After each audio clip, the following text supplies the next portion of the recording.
जागते रहो, जागते रहो। এরা কারা? তোমরা কোথা থেকে এলে?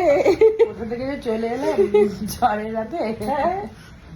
বাইরে হচ্ছে ঝড়, আর ওরা চলে এসেছে বনগায় স্যারের বাড়িতে।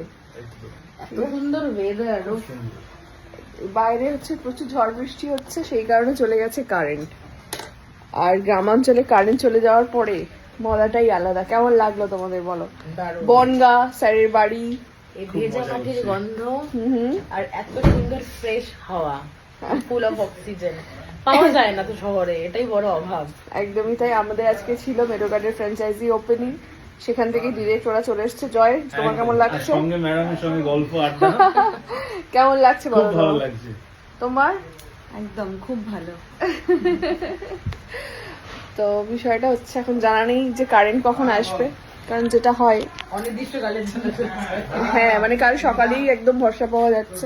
বাট আমার খুব নস্টালজিয়া লাগছে এই বিষয়টা, কারণ এই গ্রামের কারেন্ট চলে যাওয়া এই বিষয়টা মানে অনেক বছর পর আমি পেলাম।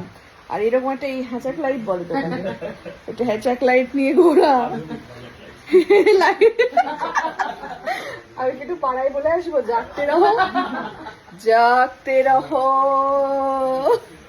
আমি একটু যাই ঘুরে আসি বাথরুমের দিক থেকে।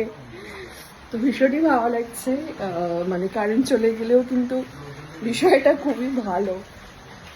তো আমি এখন যাব হচ্ছে ওই দিকটা, ভাবছি এটাকে নিয়ে যাই।